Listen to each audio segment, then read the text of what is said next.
Final takeaways about the election. Every Democrat in swing districts that endorsed Medicare for All won re-election. In fact, the people who lost, it's the right-wing Democrats. You know, Amy McGrath. Chuck Schumer and the DSCC's hand-picked candidate, Amy McGrath. She got absolutely obliterated by Mitch McConnell. Imagine losing a race to Mitch McConnell. And the bizarre consultant-driven strategy of painting herself as more pro-Trump than Mitch McConnell. Mitch McConnell! The Grim Reaper. She's performed exceptionally well, however, in the only area that Dem establishment really seems to care about, that would be money. That's not a compelling message. Charles and Jamal have surged on the strength of clear-eyed messages about racial and economic justice. This is as good as you were going to do when you don't really believe in anything. For some reason, the National Democratic Party establishment has thrown all in with their white opponents. Even though the lefties got reelected in gigantic margins and the Blue Dogs got wiped out. Isn't it funny how black voters should be central and determinative as long as they are acting in concert with the whims and desires of the establishment? Honestly, this is as close as you can get to a validation of populist left politics. All their talk about valuing diversity is so much bullshit, And probably the only things that they're going to get done and it serves to further their corporate and imperialist agenda. are more right-wing priorities or center-right priorities. I could swear that they fight harder against any sort of Bernie-style progressive I fear they're going to cut Social Security and Medicare. than they do against the similarly corporate and military-industrial complex-friendly Republicans. We have to do it. We have no choice. And then act like it's a win. Oh, it's almost like black Americans, like all Americans, are not a monolith.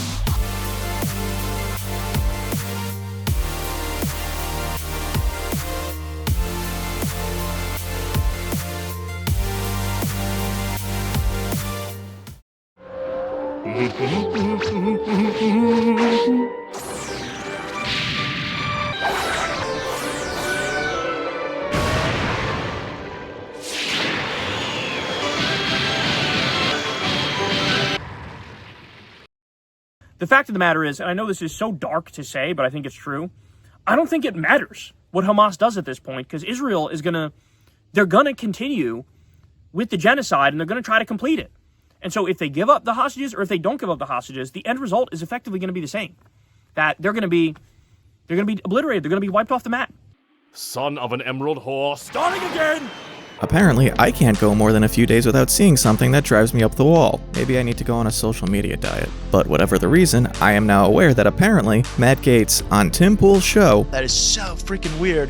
Literally making the choice on the spot whether or not they're going to buy this congressman. I mean, it's just... is an adequate source of information so long as it's against a group I already don't like. You know, I don't actually think the catty kind of gossip a lot of people enjoy is that harmful, at least on the consumer side. The he said, she said about what they did kind of thing. But the ways it's become intertwined with political discourse is something I've been wary of for years. so much bullshit. We'll get into that. For now, Crystal Ball and Kyle Kowinski The only married news team. have been in the political commentary space for years at this point. Kyle has his YouTube channel Secular Talk with now 2 million subscribers and 12,000 patrons on Patreon, and has appeared places like the Young Turks I don't know. and Joe Rogan, while Crystal Ball has moved through places like MSNBC, The Hill, So much bullshit. and now has her YouTube channel Breaking Points with her previous co-hosts Sagar We're not a monolith. and Jetty with Ryan Grimm and Emily Jashinsky.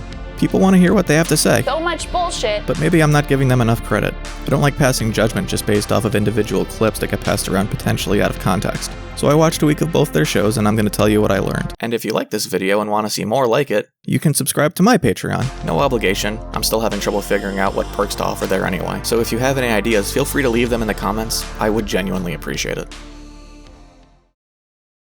Whole bunch of breaking news to deliver for you here. We got a lot of stuff going on, and most of it sucks ass. We begin in Kyle's spacious backyard as he starts in on Trump blowing up Venezuelan and apparently Colombian boats in the name of stopping quote-unquote narco-terrorists who have yet to be proven as such. The most recent boat that they blew up, according to the Colombian president, was a Colombian fishing boat, and they killed a number of Colombian citizens. The Trump regime is trying to overthrow Maduro and steal the oil, by the way, as Trump admitted in speeches publicly. Okay, would we invade Venezuela for their oil? This is a little complicated, so I'm going to explain it as simply as I can. Venezuela's oil is shit, their refineries are shit, their export process is shit. Purportedly, with Marco Rubio and Stephen Miller's influence, this is really just about immigration issues, drugs, and Venezuela's government.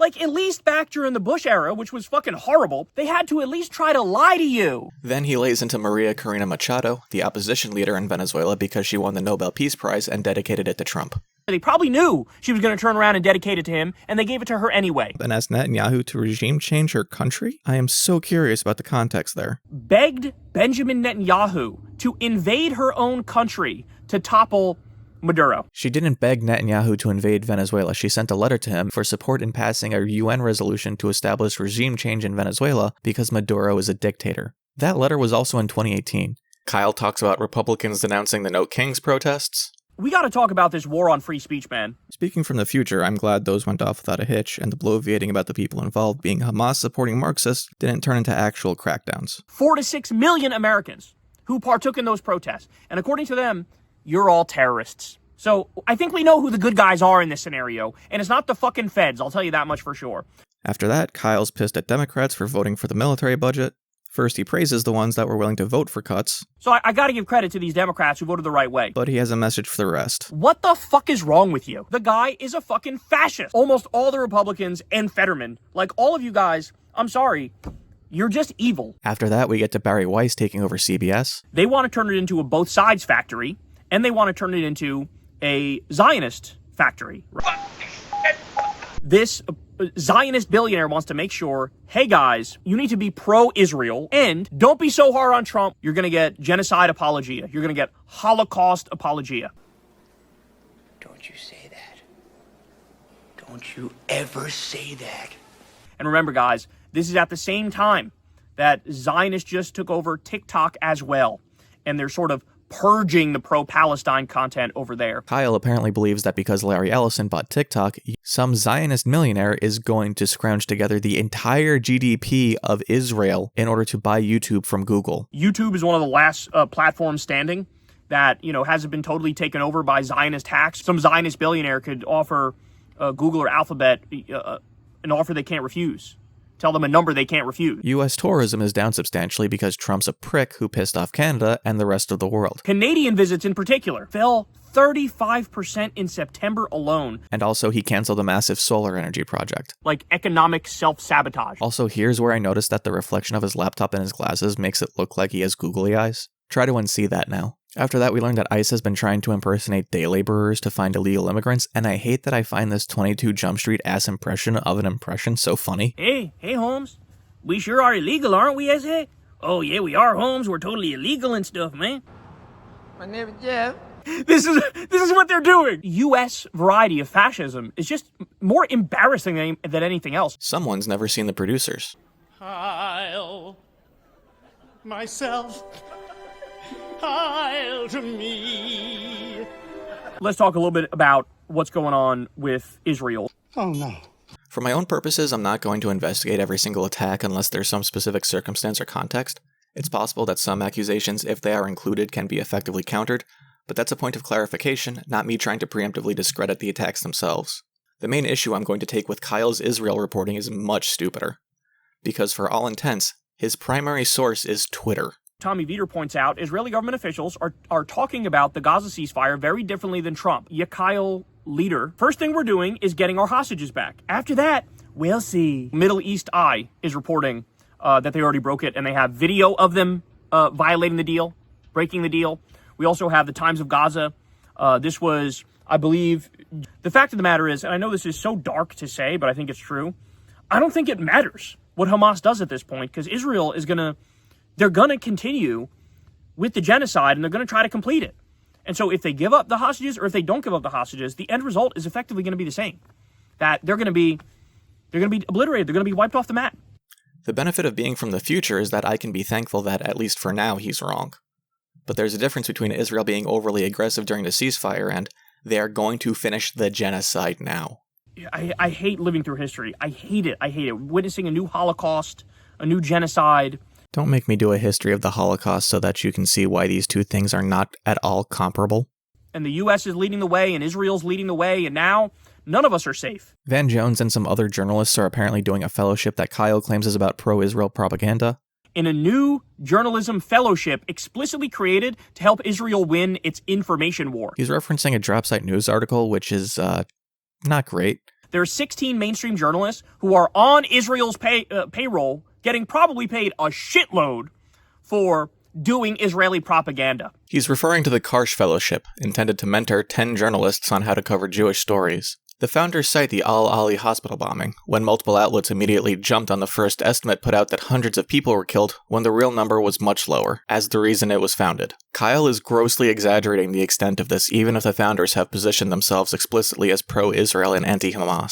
Van Jones, remember he was on Bill Maher show, and he made a joke where, you go on social media, it's dead Gaza baby, dead Gaza baby, dead Gaza baby, Diddy, dead Gaza baby, dead Gaza baby.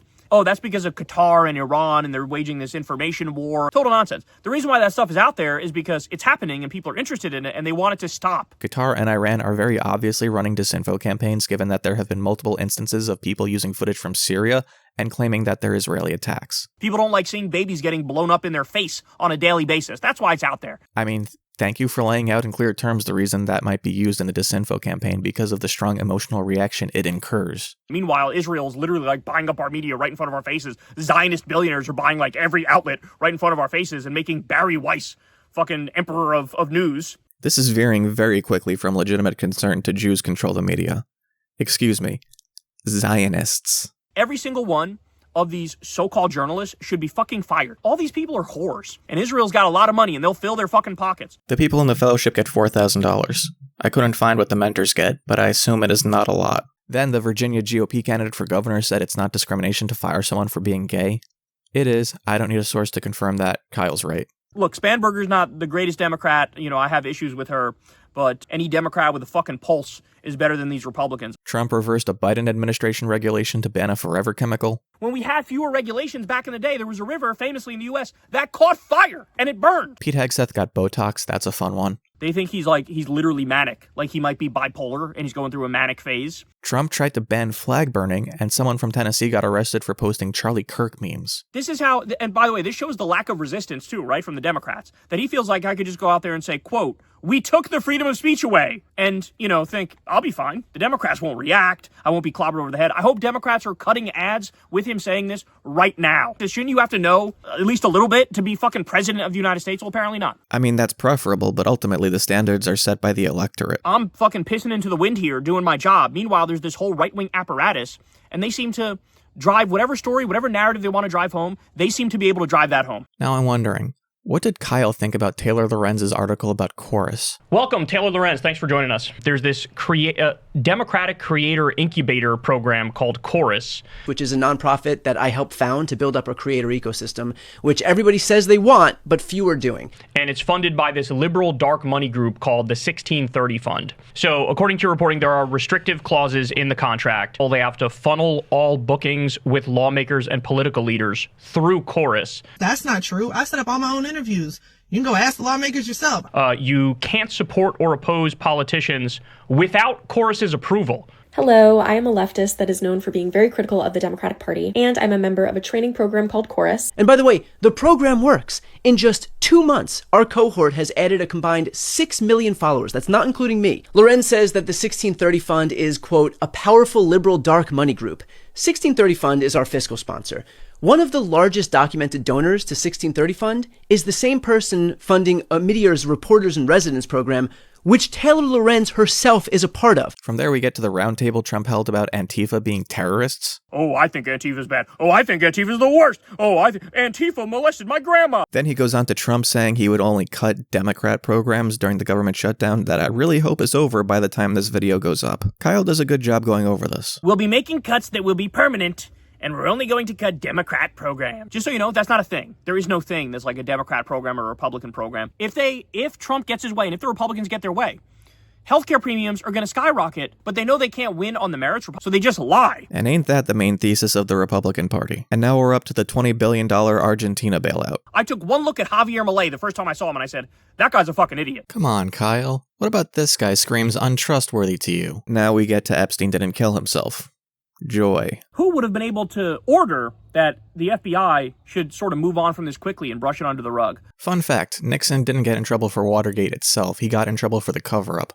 The more you try to paper over a crime, the more you make it apparent what the crime actually is.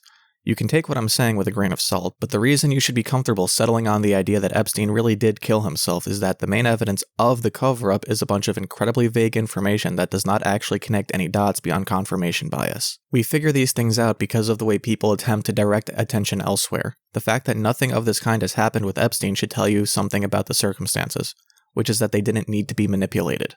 It looks like Trump fucking killed Epstein. Well, let me know if there's any change in his condition.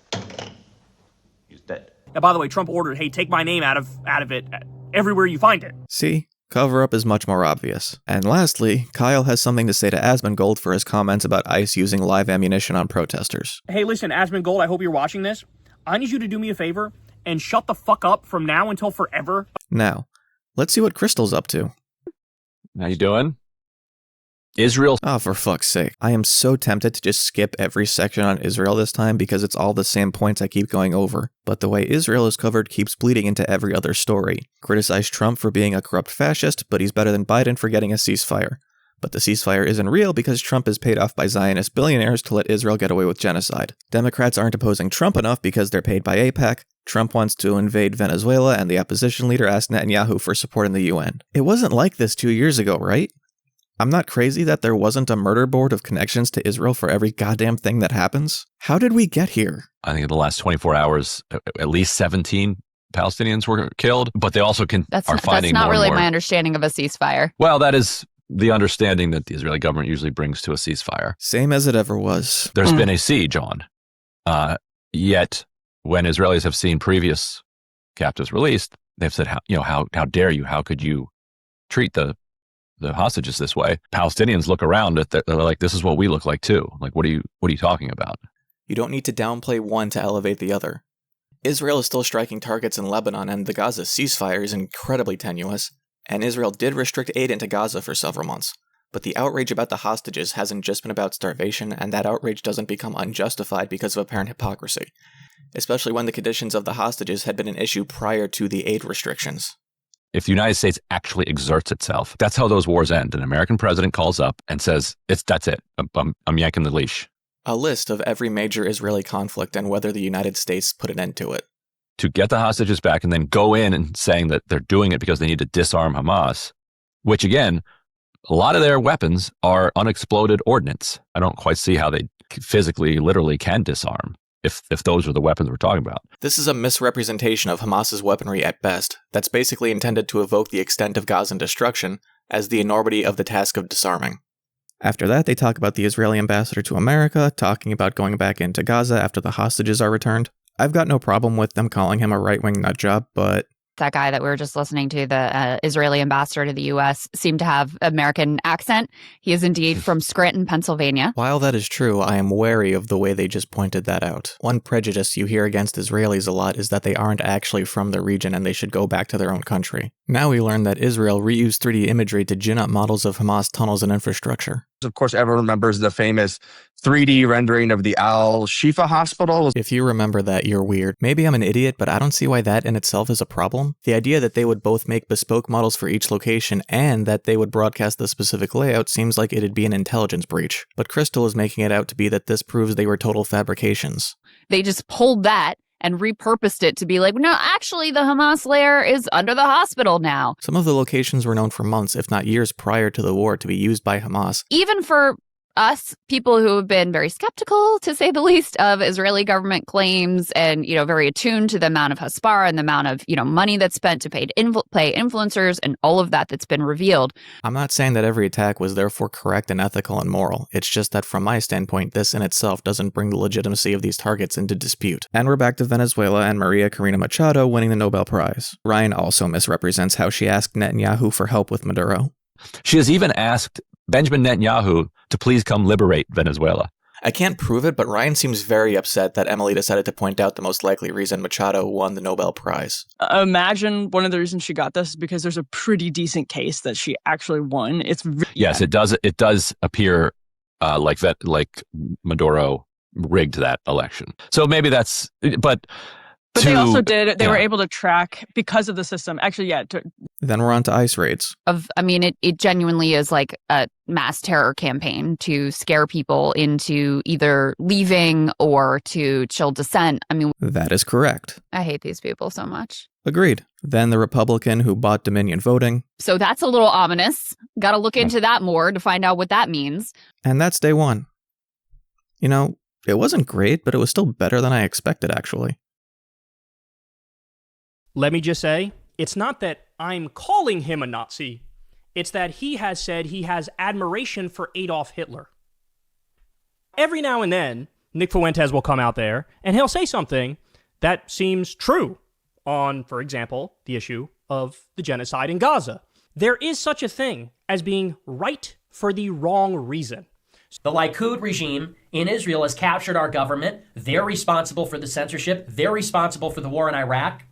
America is the seat of the liberal empire that controls the world. So he's at it, not me. He actually doesn't really care about Palestinians. He doesn't really care about the genocide. I actually want the liberal order and international law to matter. I'm taking it for moral reasons. I'm taking this position. He's taking it for strategic reasons. It's a chicken shit position to say, I don't actually care about the genocide. And by the way, the reason why I low-key like the role he plays is because he functions as somebody who divides and conquers the right. He makes a stink on the right, and he starts throwing Molotov cocktails at largely his ideological allies, and then they start infighting with each other, and then the movement falls apart. May as well be a CIA op on the right to divide and conquer the right, and that's why I love it. Because then you collapse under your own weight. And as you all know, the Democrats are fucking useless. They don't know how to fight, so you need the right-wingers to take down other right-wingers in order to block the agenda. Okay, hopefully today doesn't start off too bad. First, the open admission of how corrupt the Israel lobby is and how they buy all of our politicians. Who the fuck starts a conversation like that? I just sat down. Miriam Adelson is a billionaire, and Miriam gave $100 million to Trump. And the quid pro quo was basically, you need to be a cuck to Israel. My criticism here isn't that someone has undue influence on the president towards Israel. I don't dispute that. My issue is that the framing Kyle uses here in an effort to be bombastic is basically implying that Israel controls the government. Bragging about him doing the bidding of that pro-Israel billionaire and the Israeli government? I mean, he's making the case about how the Israel lobby needs to register as a foreign agent. Right now, AIPAC doesn't register as a foreign agent. Well, here we know pro-Israel donors in the U.S., billionaires with dual citizenship, clearly they're repping Israel. They're backing Israel. Cool. Do a loyalty trope. Miriam Adelson is not broad justification for labeling a group as a foreign agent. They're not the America first, my ass cheeks. This is America last. This is Israel first. And of course, the Democrats aren't doing enough about this.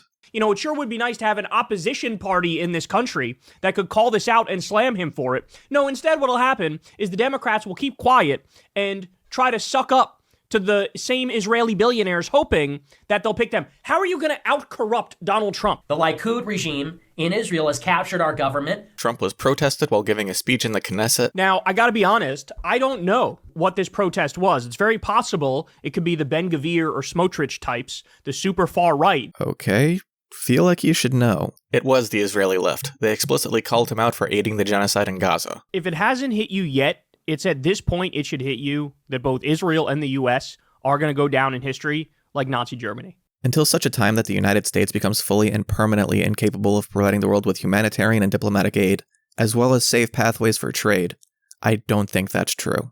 What's happening in Gaza is, to put it mildly, fucking atrocious. Trump is enabling it. To say that doesn't contradict either idea that the people in Gaza need a government that supports them instead of using them as a meat shield, and that America's culpability in that does not outweigh the literal millions of people it has kept alive with food, clean water, and medicine. Part of what I think is necessary to fixing the problems we're currently having is to actually feel like America is worth fighting for, and condemning us to the dustbin of history serves only to validate its destruction. Literally right up there with the evil guy with the freaky mustache. He knows how to use those weapons. He sure does. He aims it right at those toddlers and goes, pew pew, that's what he does. So the only good news that's come out is the 20 Israeli hostages released, but the 2,000 Palestinian hostages being released. By the way, they said you're not allowed to record their reactions. The problem is that you need to disentangle actual issues with Israeli detainment from the Hamas propaganda that would obviously be created, the same way they created propaganda for the hostage releases that were spread by people who should have known better. Hamas is giving them drugs, and that's why they're dabbing them up. Hamas gave them the drugs that make you dab up Hamas. Thankfully, we're off Gaza. Kyle has a good idea to have lawyers at ICE protests documenting and explaining what's happening in real time. There should be a lawyer at every single one of these protests with a megaphone. We need that professionalism, we need that energy, we need that understanding of the law. Is the U.S. sending troops to Israel? But we just left. Trump just illegally sent U.S. troops to Israel. It's not illegal for Trump to send non-combatant members of the military to Israel, and nowhere in the article he's looking at here does it actually say it is. Nor does it say anything about the legality of this operation and reporting from BBC, NPR, or PBS. By all accounts, he does not, as Kyle says here, need to go through Congress. You would need to go through Congress in order to do that. But it creates a new opportunity for Kyle to say that Dems aren't doing enough. It's not like Democrats are actually acting as a sufficient opposition party, so they're not fucking talking about this. By the way, I like what Wajahat Ali says here. Oh my god, he's reading a Twitter quote in the article. It's inescapable at this point. You're going to get a peep in mainstream media, but more importantly, you're barely going to get a peep out of the so-called opposition party, the Democrats. And that is incredibly disturbing and incredibly disgusting. In the next segment, Kyle talks about Joe Rogan seeming like he regrets his rightward shift given the level of violence being enacted by ICE, and it's like, you remember the kids in cages from the first term, right? Some of them might never actually be reunited with their parents because they didn't do anything to keep track of them. He made his bed, and now he's going to sleep in it. You rode the wave, and you rode the vibes. It wasn't about policy. It was never about policy, and that's obvious. Israeli troops, in their withdrawal from Gaza, destroyed a bunch of stuff, including a sewage treatment plant. Without a doubt, is an attempt to continue to make Gaza completely and utterly unlivable, so they have to leave so Israel can steal all of the territory. No idea if there's some justifiable context surrounding it, given the pictures they took. I'm more inclined to think that there isn't any. This was a stupid and egregious action, not just because there are now no operational sewage treatment plants in Gaza, but now the sewage that will most likely get dumped into the Mediterranean will just end up contaminating Israeli beaches. And I unfortunately have to give Rand Grim credit for having pointed that out later in the week. I hope Israel actually punishes these soldiers for the additional suffering they've now caused, but I'm not going to hold my breath. This is the reality of what Palestinians are returning to. I have a fucking bridge to sell you if you're dumb enough to think, oh, this was defensive and they were only going after Hamas. If you actually believe that, you might be the dumbest person on the planet. Because there's about 30,000 Hamas and there were over 2 million people in Gaza. But somehow you blew up 80 to 90% of all of the buildings in Gaza, and we're supposed to believe this was super targeted and defensive against Hamas. 30,000 people with guns and the ability to force other people to work with those guns, and 2 decades to operate, are actually extremely capable of outfitting the majority of buildings in Gaza with traps and supplies that would need to be destroyed. They have talked about this. This isn't a conspiracy. The intention of Hamas was to draw Israel into Gaza, get them to destroy everything, and turn the world against Israel so that they can force everyone there to leave if they can't just kill them. You might think that's crazy, and you'd be correct. The leaders of Hamas are religious authoritarian extremists. They are crazy. That doesn't absolve Israel of actually doing it, but it also means that Hamas played an active role in its destruction as well, and the people who suffer for it are the Palestinian civilians who could just as easily set off the booby traps left for IDF soldiers if they aren't dealt with. Let's also say this. If anybody is celebrating at this moment, when this is what has already happened to Gaza, that takes a special kind of sickness. Yes, I will celebrate that these people are not dead. From Gaza, we go up to Lebanon for the Israeli strikes occurring there. A journalist was on the ground in these towns where residents are attempting to return to their towns amid constant drone attacks. So it's not really a ceasefire. It's you cease and we fire. Once again, this kind of reporting omits that Hezbollah, the group that has been ordered by the UN and the actual government of Lebanon to disarm, but still refuses to, will violently come down on anyone who does not toe the line on their narrative about Israel. Before even getting into the substance, the first reply to Ryan's tweet that Kyle's looking at is not great. Kyle says Israel is collaborating with ISIS-affiliated gangs in Gaza to steal aid and continue fighting Hamas so they can abide the ceasefire. Literally, ISIS-affiliated gangs. I'm not kidding. ISIS-affiliated gangs. Almost. Israel is arming groups in Gaza, and they all have their own individual issues with extremism and criminality, even as they're opposed to Hamas. Netanyahu has admitted to doing it and has been called out for it, given that it is reminiscent of their last strategy to keep the Palestinians divided. But the ISIS affiliation is tenuous at best. One group, led by Yasser Abu Shabab, is claimed to have ISIS connections, while Shabab was a narcotics smuggler, but I have not been able to verify them and have seen nothing to indicate that those ties would still be active. But more importantly, I haven't been able to find anything tying any other groups to ISIS. From what I can tell, this claim emerged from an Israeli minister vaguely mentioning ISIS connections when revealing that Netanyahu was arming the gangs to the press. This is why you don't use Twitter as a source. So, yet again, I'm correct. Aid is on the way. Bon appetit. And it's literally a missile. That is gross. Then he talks about Bill Burr performing at a comedy show in Riyadh. You know, doing a little jig for them. Doing some little tap dance for them. You like this, Massa? You feel comfortable? No. Now I feel really uncomfortable, actually. Lastly, Kyle goes over the $200 million crypto short most likely pulled by someone with insider information of Trump's Chinese tariff announcement. This is what we'd like to call insider trading. But, of course, crime is now legal, so they're going to get away with it. Everybody just feels like nothing matters anymore. And so, just like, it is what it is. And I'm sorry, man, but that's the mindset that brings us to hell. Like, things have to matter. We have to care. We have to, log these things and then eventually hold these fuckers accountable.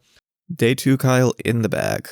Let's start with China. Trump, in what was likely an Adderall-fueled bender, decided that China was being mean, and so he decided that there would be 100% tariffs. Trump saying, quote, everything will be fine. It's not exactly the confidence boost. Congressional Republicans nowhere to be found as Trump unconstitutionally usurps their authority. And we're looking at Twitter to go into what China's strategy is for dealing with Trump and his nonsense. So now they're in a position where they can play this, what he describes as the rare earth card. And here's where the China glazing starts. Crystal here reaches for every word to explain how China has been pivoting to state capitalism without specifically saying state capitalism.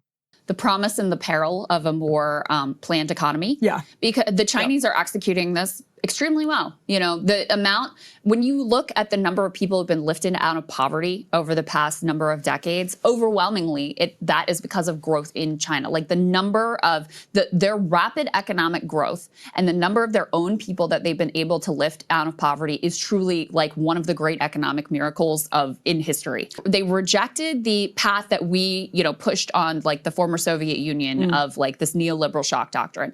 Saw that did not go well. And understood the global international system well enough to basically sort of use it and for their own end. So they've been able to accomplish something that is extraordinary because it's been driven by the top. Then they talk about the government shutdown leading to Trump and the Project 2025 writer Russ Vought cutting a ton of government jobs, and it's weird.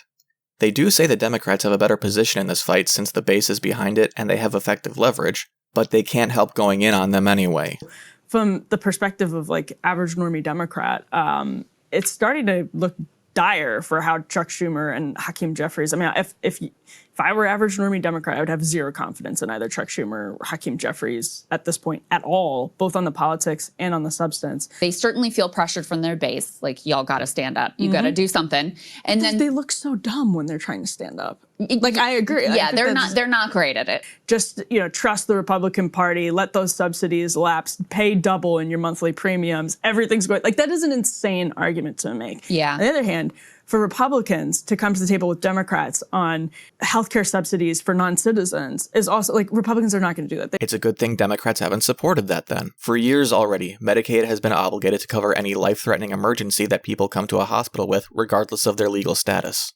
I was going to say, like, it's the same thing with what we were talking about, the tariff policy earlier in the show, which is that, like, in theory, there's a way to do this that is coherent and makes sense and would be a bitter pill for the neoliberals to swallow. And in the same way with, like, the theory of Doge could be a bitter pill for, like, the federal unions to swallow and the, quote, swamp to swallow. We already had federal audits for government waste and corruption. That's part of why they didn't actually find any.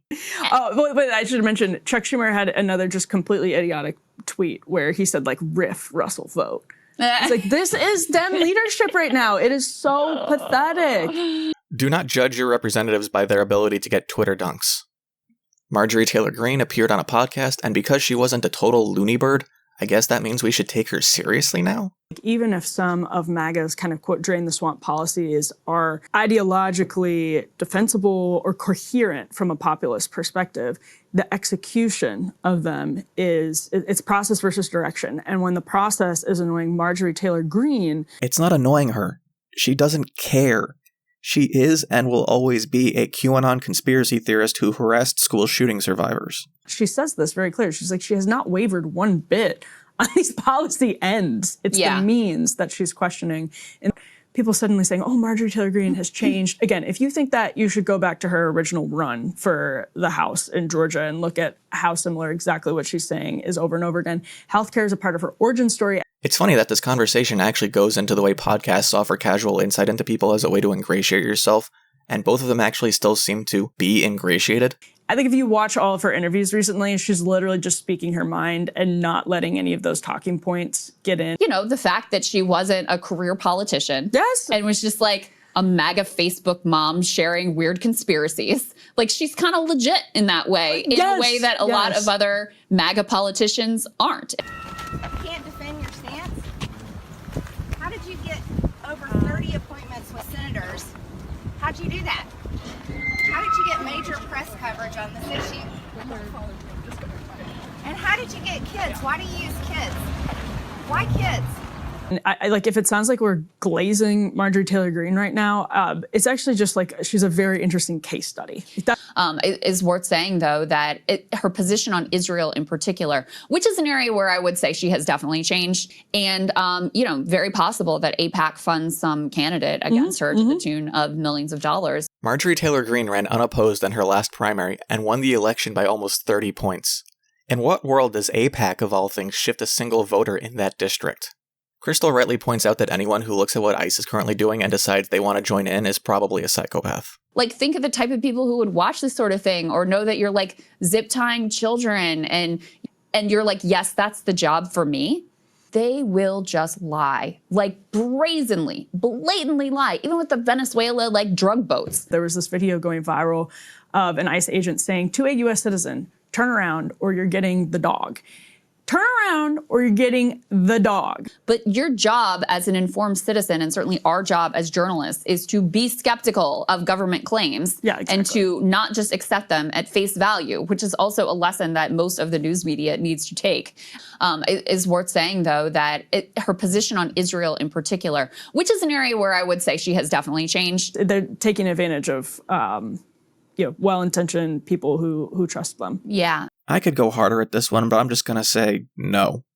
If there were any good intentions behind this, they were foolish to the point of delusion. And now for the Israel-Hamas ceasefire. They think only Trump could have pulled this off because of his financial investments being threatened by the Israeli strike on Doha, amongst other things. Oh, but Crystal believes in the one perfect phone call that could have ended this because America runs the world, so I guess technically she does believe Biden could have done this? And I once again feel the guitar strings tighten. Look, there's so much to say about this. Number one, this deal was always available. Always. All it took was an American president, whether it was Biden or Trump, saying, we're done. You're done. We're done. This is ending. Death and destruction and disease and horror that has been enabled now by two successive American administrations is something that none of us should ever forgive. Even if you put the entirety of Gaza at Biden's feet, despite the fact that he does not own Israel, that still pales in comparison to Trump's handling of COVID that killed more people than the entirety of the injured and killed in Gaza. I don't think Joe Biden could have done it. I don't think Kamala Harris could have done it. I don't love... Well, they could have. Well, they could have done a lot of things. It was not hard to achieve. Clearly, everyone in charge just missed the most obvious and rational way to avoid bloodshed. I'm sure that's exactly what you were thinking on that day. Oh, right. That comes later. And it will require Trump to hold firm and say, no, I said the war's over. You're not doing this. I'm not supporting it. We're done here. For business reasons, I actually think there's an argument that Trump is more likely to hold firm. That's stupid. You're stupid. Stop being stupid. And in some respects, like, they have been screwed by like neoliberal Western deal making. God, it's like you just use words you hear randomly to try and sound smarter. This is why you don't use Twitter as a source.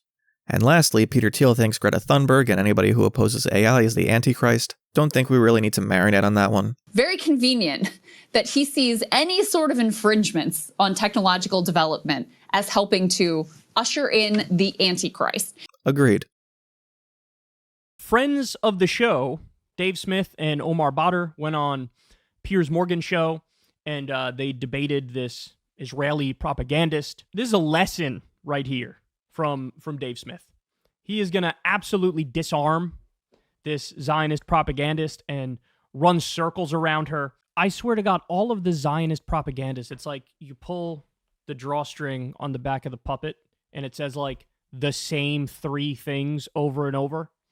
Accuse somebody of being sympathetic to Hamas, or call them an anti-Semite, or bring up a very skewed version of history to try to portray the Israeli narrative. Well, you're supposed to handle that exactly as Dave Smith handled it here, where he just deconstructed it in record time. Usually, the Zionist propagandists who go on Pier's show, usually they're total fucking psychopaths. Look, I think they could tell they're losing the propaganda war. The aggressive, we're going to yell at you, we're going to call you liars, we're going to say you're anti-Semites, we're going to say you love Hamas. I think they realize that is failing miserably. And so now you're getting this new flavor, this new variety of like liberal Zionist, moderate Zionist who tries to be more level-headed in the debates. But as you can see, even with that presentation, all falls apart anyway. Day 3, and I'm ready for more Israel like I'm about to dive into an empty pool. But first, more Trump corruption and, to quote my last video, authoritarian tendencies. It is very clear, it is plain as day, that this is unconstitutional. This is against the Emoluments Clause of the Constitution. The president cannot profit off the White House. The Mukhabarat disappears and tortures people for spreading false news and insulting the state. So when Trump says you take care of your crime, that's what he means. Okay, lay it on me, Kyle. Dropsite News says the following. Israel supporters are furious that CNN's Christiane Amanpour accurately noted on air that Israeli captives have, quote, probably been treated better than the average Gazan. If a single hostage was treated like this, if a single Israeli hostage was treated like this for one day, it would be a story we'd hear for decades. I don't dispute, nor would I want to, literally anything these people are saying about the conditions they were held in. Regardless of its embellishment or not, I know what Israel has already been accused of and what they've tried to defend themselves with, and that's enough to know, before they've said anything, that it was likely an awful traumatic experience. Literally, my only criticism here is the lack of acknowledgement that Hamas has tortured, sexually assaulted, starved, maimed, and executed hostages. Meanwhile, the overwhelming majority of the Israeli hostages are not treated like this at all. Then J.D. Vance on George Stephanopoulos. Just the smuggest prick you've ever seen. I'm going to sign up to coddle Trump's balls. It's about fascism, it's about sucking off billionaires, and it's built on lies. Trump gets the geography of the Middle East wrong, saying you can walk to Qatar from Iran. No, you can't. You will drown if you try that. There's never like a wake-up moment or a come-to-Jesus moment where his own followers go, he doesn't know what the fuck he's talking about. Turns out he makes shit up all the time. He just said, he spoke confidently about geography and was just dead wrong. Sorry, this just made me think of someone else. Nope.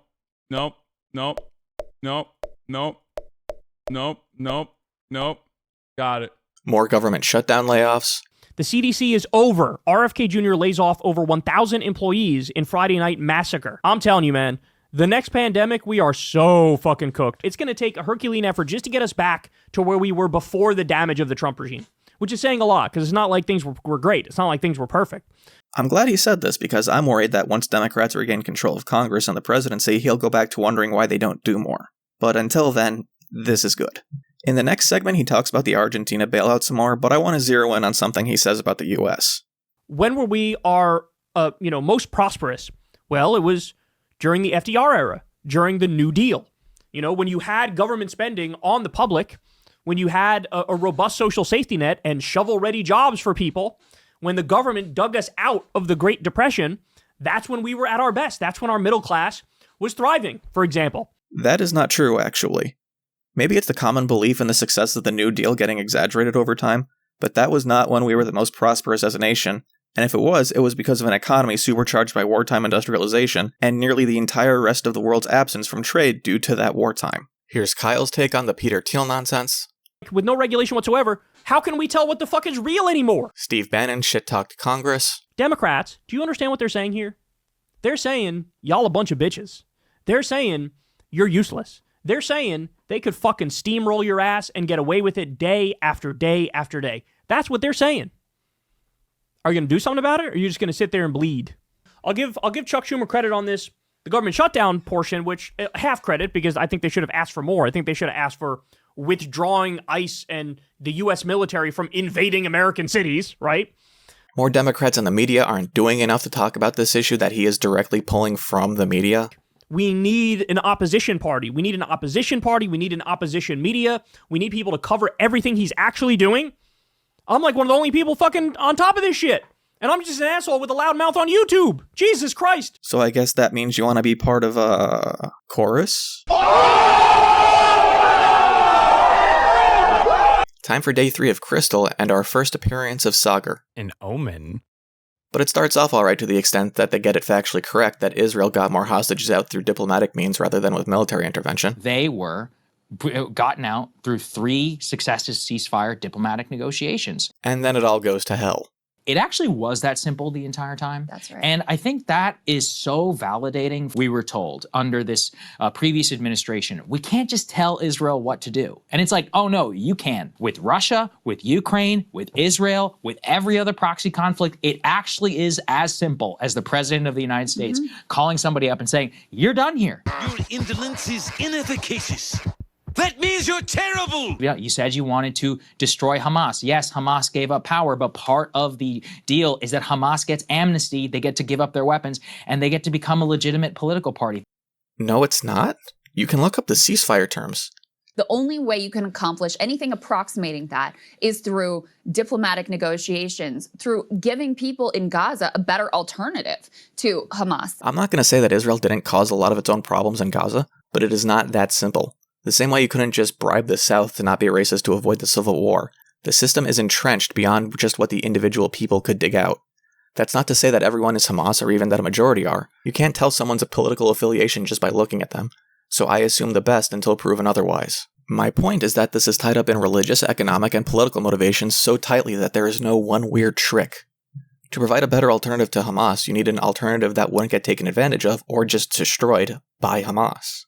Prior to October 7th, the status quo was built on this idea that economic improvements were the way to keep the peace as much as the mowing the lawn strategy.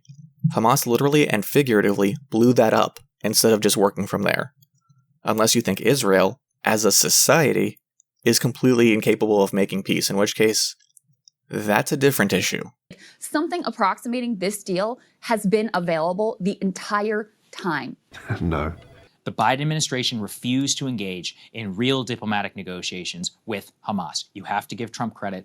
No. They would have done the same under Biden. And so, this is where the, high-minded liberalism of the Biden team, of Anthony Blinken, of Jake Sherman, these guys are clowns. No.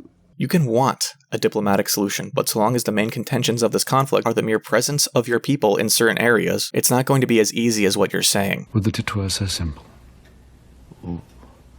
Would that it were so simple. Would that it were so simple. It's really not about Trump himself. It's about proving all of those defenders of the Biden status quo wrong. We're the primary actor. We have the ability to drive and to shape events, if not outright dictate them, from the Ukrainian side to even to the Russian side in terms of direct diplomatic negotiations. О Боже мій, відчепись.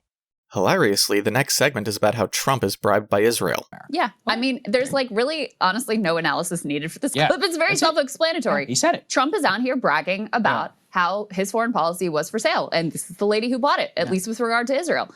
Does Israel just break people's brains? You spend the entire last segment talking about how Trump was the only one who could end the war, and now you're talking about how he's bought by Miriam Adelson. When you literally have the president of the United States saying in this case that they have loyalty to a foreign country and they use their dollars to fund causes to promote more loyalty to that government.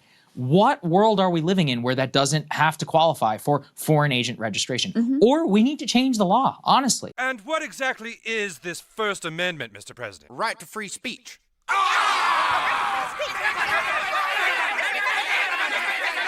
I guess, you have the right to do what you want. Literally quote the Adelsons and then point to their giving and what their priorities are. You're called anti-Semitic. Yeah. And then Trump just says the shit out loud. That card just doesn't work anymore. And, and it's a problem when you have genuine anti-Semitism, because now everyone's like, well, was it really? Because you say that shit about like literally everything. So, Please tell me more about fake accusations of anti-Semitism as you talk about Israel controlling American media. This increasingly heavy-handed effort to censor any pro-Palestine or Israel-critical commentary, including, what's happening at CBS being one piece of that, what's happening at TikTok being another very important piece of this. So, this was a sort of sign that they recognized they needed to get more aggressive because their previous tactics in Hasbara were just utterly falling flat.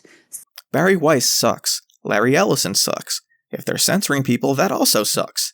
It should be condemned, and they should stop. But you're not just saying Barry Weiss and Larry Ellison. You're saying Zionists. You're saying Hasbara. And you're framing it all in dual loyalty. They talk about the AI bubble. It's looking a little bubbly.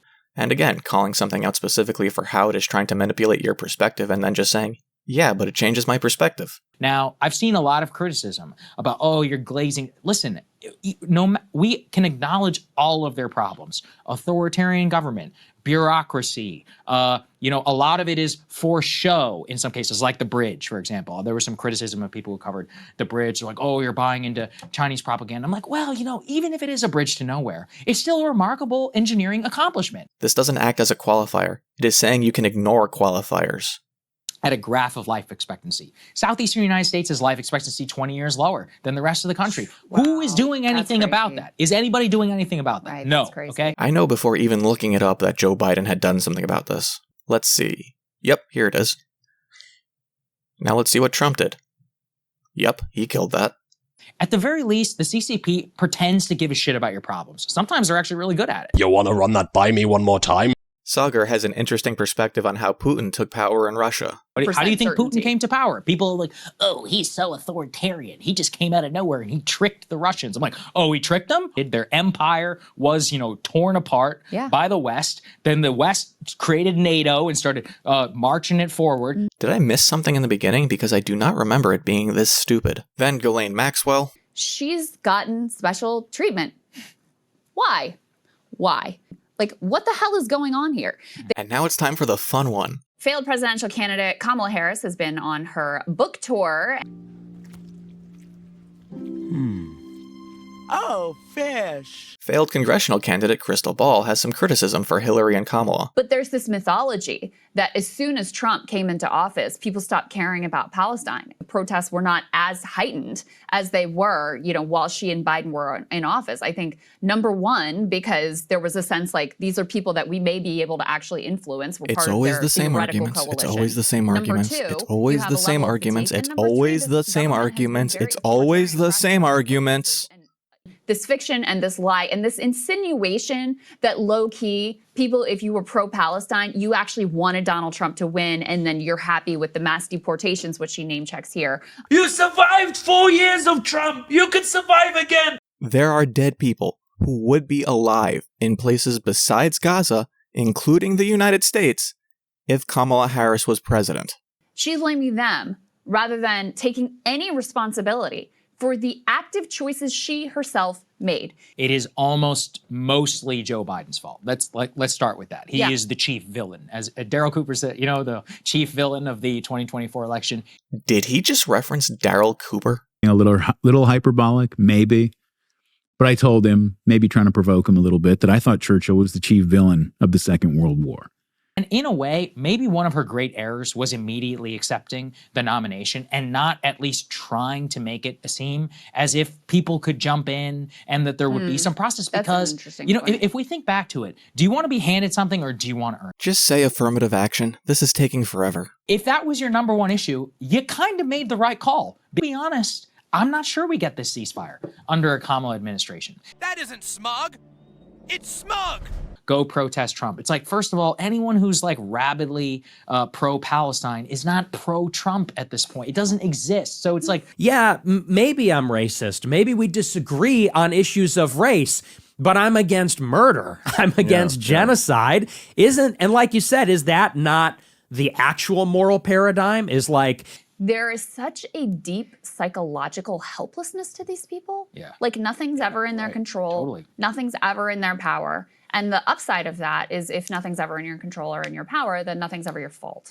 And, you know, from the Obama administration, all the excuses about why the Affordable Care Act really kind of sucks. It's because they don't want to have any responsibility for their actions. They know that they were complicit and they don't want to take responsibility for that. And they're just thoroughly incapable of acknowledging that there was any error there. And What the fuck are you talking about? Who would that go a long way with? You specifically? You just used an entire segment to call her out for dismissing protesters because she had no influence on the problem they were against. What could she actually do that wouldn't be met with post hoc derision for some other thing she also could have done to make things better? you've missed your moment to be able to really take a moral high ground over, you know, what the Trump administration has done here. Maybe they wouldn't have had the complete starvation. We know the Biden administration did push and, you know, maintain some higher level of aid than was maintained under the Trump administration, where he didn't have the total and complete starvation. We'll never know. Hypothetical reality where Kamala Harris would not be as bad as Donald Trump, which we have no proof for.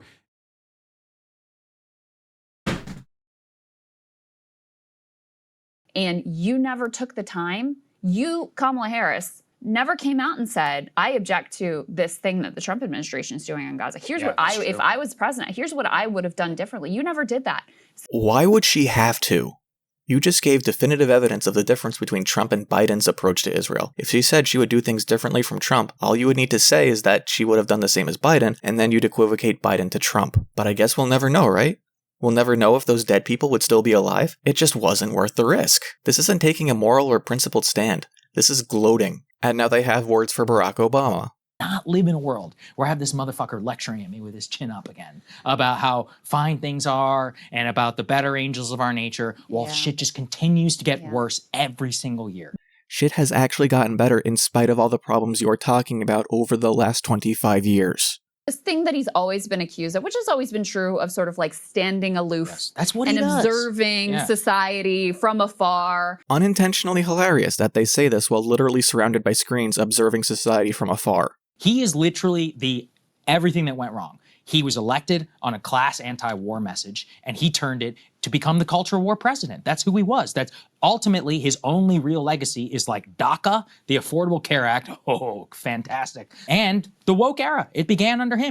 On behalf of Barack Obama, I am sorry that he used fancy mustard, wore a tan suit, and didn't solve racism. Between Bush and him, I said, this shit is rigged. It is fake. There is nothing redeeming left inside of these people. When your job is dependent on only paying attention to the stuff that gets worse, that's all you're gonna see. I am not going to blackpill on government restraint just because you're disappointed that rhetoric didn't match action. And then also he stuck his hands back in our politics at strategic points to also make sure that the Democratic Party doesn't become a party of the now, like creatures of the now, to make sure that specifically the Bernie wing of the party is blocked. Crystal, stop trying to impersonate Anna Kasparian. You're smarter than that. Who presided over the largest loss in black wealth ever? First black president. I mean, nobody ever grapples with that one. That was because of the recession under Bush. One North Carolina. That's why everyone always talks about that crazy. race thing. I go, yeah, maybe in Alabama and all these places. Fuck, she still won a lot of red states today. Honestly, what happened between the first couple of days on here, I thought I was just going to have to refute some shitty Israel coverage and be delighted that the rest was more well-reasoned than I thought. But this is just fart sniffing. The long-term trajectory, yeah, the sun is setting on the American empire. It's eventually going to be probably, you know, a Chinese empire, and then they'll rise and fall too, just like every single empire. But it is very strange to live in as tumultuous a time as we do right now, because, I mean, you're actually seeing a rapid decline of the American empire, in my opinion. Wait, but why? Like, NATO's stronger than ever. They're not going to do shit, though. The U.S.'s actual perception in Western Europe is the highest it's been in a long, long, long time. If you're a European right now, you are not thinking about what happened in Iraq and Afghanistan, as terrible as those things were. You're thinking, wow, I'm glad that there are U.S. troops there. What you call American empire, I call like a U.S.-led world order. On the other side, they're more united, too. Would you concede that? That now China, Russia, Iran... Part of why I view American influence and empire as being in decline is because the ideology behind it has basically been exposed as morally bankrupt and wrong. If we just get, free markets into Russia, then we're all going to be friends and democracy is going to follow and peace is going to reign supreme.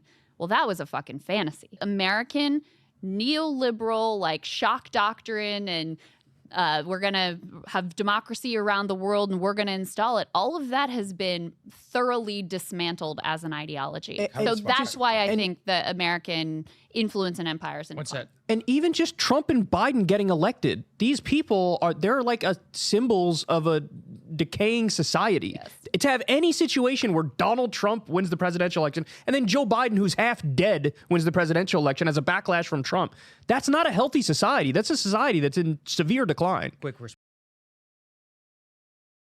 All right, y'all, welcome to the show. I got a special one for you today, the self-suck-off session. Does it hurt your ribs when you suck yourself off that hard, Mr. President? But now let's get into the meaty stuff here. Meaty just like his neck-gina. Also, you're ugly. Riveting. If he loses, we are not going to be generous with Argentina. Not only is that foreign election interference, this is also extortion. Yet more proof that things don't end with just one perfect phone call. He hates Jewish people. He's talking about Zoran Mamdani. Of course he says this, even though the majority of Jews in New York voted for him. I make no claim that Zoran is anti-Semitic, though I am critical of a lot of the stuff he said before the primary. But this argument is equivalent to saying that Trump isn't racist because the majority of Latinos in this country voted for him. From a guy who's bought and owned by Miriam Adelson and AIPAC and Netanyahu, and he's on the fucking Epstein files, and Epstein was Mossad. I would prefer if you just didn't try to call it anti-Semitism at all. This is where Kyle brings up the novel idea of a national divorce, because he's sick of helping pay for shitty Republicans that act like welfare queens, my words, not his, and vote for sending ICE and the National Guard into blue states. We need to start having serious discussions about a national divorce. I take exception to this idea. 1, because I don't want to leave the vulnerable people in red states to their fate. 2, because there are plenty of people in those red states who are Democratic voters. And 3, there is a large segment of the Democratic coalition in the South, Black Democrats, who managed to break past a determined Republican effort to restrict voting rights and elect 2 Democratic senators in Georgia. Unrelated to anything, are the books behind Kyle sorted by color and size instead of alphabetically? Barack Obama decided, let me do a right-wing healthcare plan, which was created by the Heritage Foundation. And to be fair, tens of millions of people got healthcare, which is better than nothing. 1, tens of millions of people getting healthcare coverage is a bit better than that. 2, under Biden, healthcare coverage reached 95%, the highest it's ever been. A young Republicans group chat got leaked, and boy oh boy are those some edgy 14-year-olds. There are people in this chat who are up to the age of 40.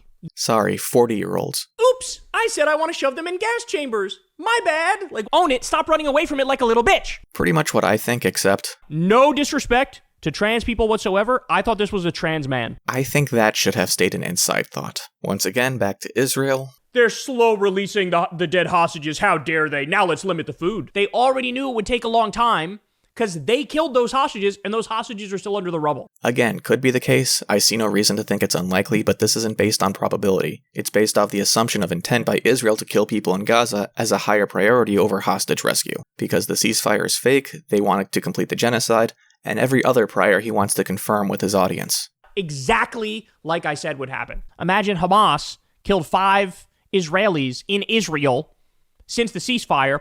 What would everybody be saying now? My guess is Netanyahu would be this close to nuking Gaza. There was a Palestinian who killed 6 people at a bus stop in Israel, and Israel still accepted the ceasefire. Is that an acceptable refutation of his point, even if it's outside his parameters? This is why you don't use Twitter as a source. And then there was this thing that went viral the other day of Hamas executing 50 people, and all the Zionists were like, why isn't anybody condemning this? This is disgusting.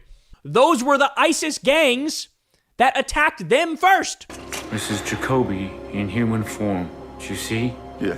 So you understand how you never get the full picture? You understand how you never get the full story? Do you see? Yes. From Zionists and from the media. Do you see that now? Do you see how they hide shit from you? Oh my God. So that they can fucking lie? This is why you don't use. This is why you don't use. This is why you don't use. This is why you don't use Twitter as a source. Okay, something different. Barack Obama was on Mark Maron's last podcast, and Kyle takes issue with Obama in a few different ways that we will now go over. I hope I can change your perspective. Obamacare. I wouldn't say that, bro. I don't think George W. Bush was for democracy. He was, but like everything, he didn't know what he was doing, and it ended up having terrible ramifications that we are still dealing with. We need to beat Fox News at their propaganda game, where they are on message 24/7. You need to dominate TikTok, you need to dominate YouTube, you need to dominate all these outlets. I'm not kidding. Like that. I've got beliefs that I'm not going to compromise, but I'm also not going to assert that I am so righteous that there's not the possibility that maybe I'm wrong on this. Sure. But that's what they do, bro, and they win. I see. This is where he loses me completely. So this is like, I need liberals and leftists and Democrats to get past this dumb bullshit of the self-criticism. The worst criticism I have of the Democrat I hate the most is nothing compared to my criticism of the best Republican. Almost all the Republicans and Fetterman, like all of you guys, I'm sorry, you're just evil. No, instead what'll happen is the Democrats will keep quiet and try to suck up to the same Israeli billionaires, hoping that they'll pick them. How are you going to out-corrupt Donald Trump? The number one way to get someone to do something is to make them feel like they're rebelling against authority. And in talking about this, Obama is bringing up that the Democrats, whether it makes moral or even logical sense, became the social standard of authority. Am I hurting your feelings by being giving you a little too much truth? Like, fuck you. Everywhere I look, something reminds me of her. I'm pissed off by this. Is this what Trump does with MAGA? You gotta take a half loaf, Kenny. Sometimes you gotta accept 15%. That yes, compromise is a thing. It exists in the world. It's hard to get everything you want through. Yes, of course. But like, you have to give people the feeling that you're at least trying. But like, if you go into it saying, well, I want 50%, and they go, you get none of it, then you agree at 25% or 20% or whatever the fuck, right? And it's like, I think that's what Obama, he said he was out of touch. This is definitely out of touch. So the Green Lantern theory of politics states that, no, but for real, Trump's electorate and the Democratic electorate are fundamentally different coalitions that respond differently. And when they respond differently, they elect different people. And those people will have to bring their decisions back to that electorate. Trump unified the Republicans under him because they wanted an authoritarian who would just force himself on the country. Democrats shouldn't want that. And the trade-off is that unilaterally forcing things through just isn't an option, no matter how good you think your idea is.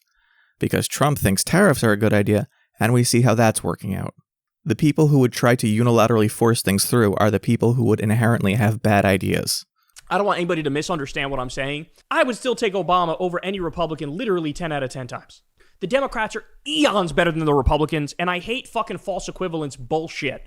And in what I can only describe as, of course. His next segment is on Cory Booker talking to the women from the I've Had It podcast, and oh my god, you were just talking about needing Democrats over Republicans, but you've dedicated an entire segment to mocking Cory Booker. And Jennifer Welch. He's very attractive. He's very alpha. He's very butch. There was no shock collar on Hassan's dog the day that she yelped. She was actually just wearing a canvas collar with an air tag. There was no shock collar. A minuscule percentage of my resources come from I read it's like 800,000. Yeah, but that's a lifetime number. Oh my god, that's embarrassing. I'm pure. Oh, are you? You took 800 grand from AIPAC and you think that's pure? Well, that's over my whole career. And? Well, what was I supposed to think? It was 800,000 last Tuesday is when they gave that? Like what? He got 288,000 in 2020, the year of his last election, and raised about 15 million, which works out to about 1.92%. Let's just round that up to 2. But I guess that number isn't as scary, in an election where he won by about 16 points anyway. Wow, the Israel lobby really has a stranglehold on him. You think Malcolm X and Martin Luther King agreed on everything? No. But when it came to the fight, they didn't disagree on genocide. That, surprisingly, is a bit more complicated than you'd think. Are you anti-Semitic? Anti-Semitic? You've many of the things that I've read about you, and you've made a mention a couple of times about the Jews and everything, and I'm wondering if you are personally anti-Semitic. No. How can I be anti-Semitic when the Arabs are half the Muslim world is Semitic? If I was anti-Semitic, I'd be anti-Arab and anti-everything else. No, I think that in this country, there's one mistake that the Jews make. They put themselves in a position where whenever anybody gives an objective analysis of the role that they play, they defend themselves by accusing you of being anti-Semitic.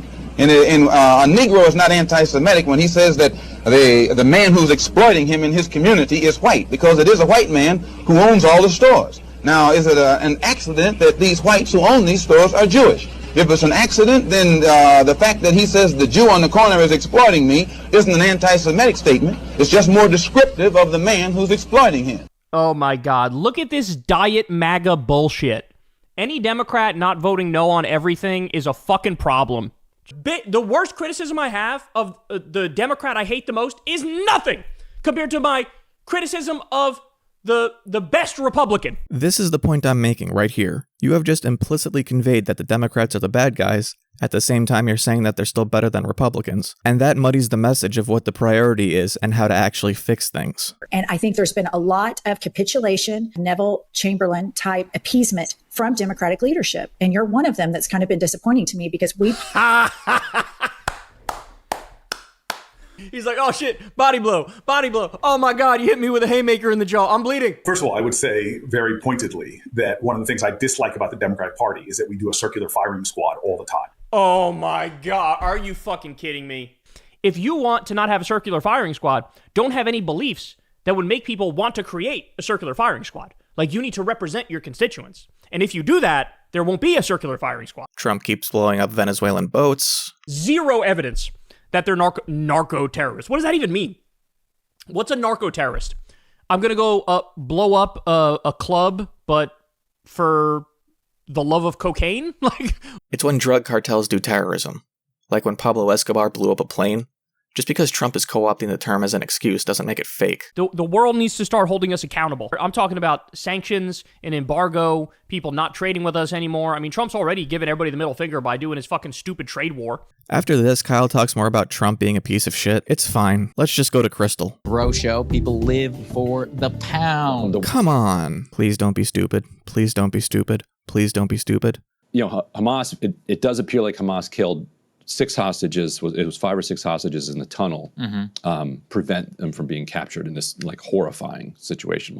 According to Israeli media reports, the way that a significant number of the hostages were killed was through Israeli airstrikes. You're being stupid. 972 in particular reported that Israel discovered that as a byproduct of its 2,000-pound bombs, they could basically suck all the oxygen out of the tunnels within like a 500 or 1,000 meter period. And they know for a fact that they killed some hostages. 168 hostages were returned alive. Per Israel, 75 were killed on October 7th or by Hamas soon after. Israel killed 3 on the ground, mistaking them for combatants. And 3 were killed in airstrikes. But in the article Ryan is citing, they include 6 hostages who, by all the reporting I could find, died from gunshot wounds to prevent their rescue, not asphyxiation. The only other article I could find that says it was an airstrike was Middle East Eye, and even that one includes that it's disputed. And there's some indications from Hamas actually that they're now offering to give up heavy weapons, which should be, rockets, which is actually a huge victory. It also is a signal that they're backing off of offensive strikes, into Israel as a part of this. Hamas can give up rockets because they can build more with the supplies being shipped in to rebuild infrastructure. They say they want to keep their small arms. And small arms are not a threat to an Israeli or to Israel unless they're inside Gaza. Or if those militants with guns leave Gaza, like they did.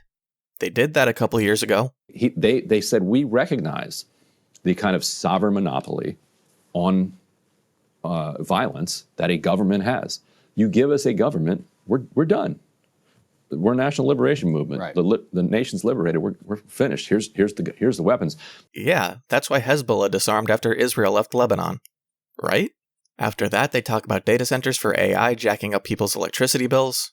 This, in my opinion, is the sleeper populist issue across the entire nation. Right. Whoever wants to grab it by the horns and rip, you're ready to roll. Nobody wants to pay 267% more for electricity bill for AI pornography, which I'll get to. Are we not saying phrasing anymore? We're up in Maine now to talk about the Senate race, where I'm sure Ryan's comments about Graham Plattner will age like a fine wine. There was hope among Democrats that the party leadership had seen running the same kind of milquetoast Democrats around the country, and particularly in Maine against Susan Collins, that they had seen that, we need something different. Maybe we need these tatted up guys that we don't understand. And Ryan blows a subtle dog whistle about Janet Mills getting the backing of the broader Democratic Party machine. Yes, basically it is that endorsement. And what it does is it opens up a campaign finance mechanism that allows big money to flow into a vehicle that can be used to support Janet Mills. And so that means all of the New York donors, and in particular, people have been like, why won't Hakeem Jeffries and Chuck Schumer just come out and like condemn Netanyahu, what he's doing? Like, why do they keep doing this very unpopular thing? And the answer for a lot of it is the donors that are going to fund the national effort to take back the Senate don't want them to do it. So it's these kinds of donors. And lastly for today, what might be the single most frustrating segment of the week. Ryan has set out to debunk a story from the Free Press, the Barry Weiss outlet, that itself wanted to debunk starvation in Gaza by explaining that the images people have seen are of people with degenerative illnesses who are impacted by shortages besides food. Now, this is not frustrating because the Free Press is correct. I am going to intentionally make no claim for the veracity of their article. What's frustrating is that the central premise of the Free Press article is about debunking mass starvation in Gaza, because it is being misrepresented by these photos in mainstream outlets. And Ryan decides that the way to debunk this claim is to talk to the families of the people in those photos to confirm that they are in fact deteriorating due to a lack of food. And that wasn't the argument of the fucking article. The point was that the broader populace isn't starving. To debunk that, you don't go into greater detail of those individuals. You just find other people who are starving and take photos of them. But that doesn't happen for the whole segment. I had to watch it twice to confirm. How do you fuck that up? But to be fair, Ryan does make one good point. And we don't have to dwell on this. They don't look into 12 cases.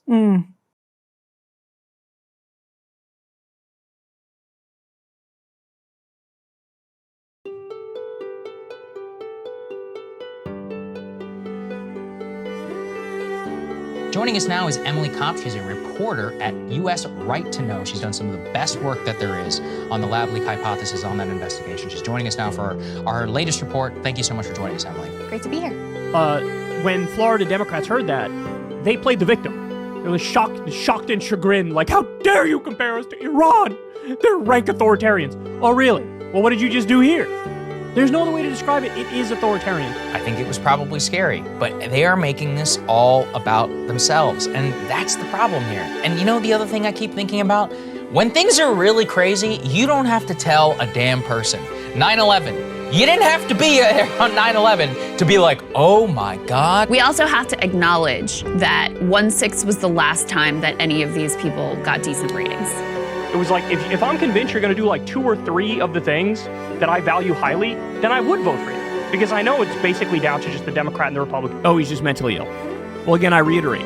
At what point are the people doing nothing or cheerleading and supporting the atrocities? At what point do we say, perhaps they're the ones who are really mentally ill? And the people who are so saddened and depressed and distraught by the reality on the ground and they want to do something, at what point do we acknowledge, hey, maybe they're the ones who are the most correct? It's not something that's entertained in conversation. Zelensky is dug in, I think, for his own, political reasons. He's promised we're not going to give up any territory, and I don't think he's going to move off of that. Even though, it's devastating to his own people, to his own country, Russia continuing to march to take additional territory, and ultimately something approaching a kind of divided, failed state is what you would likely be looking at.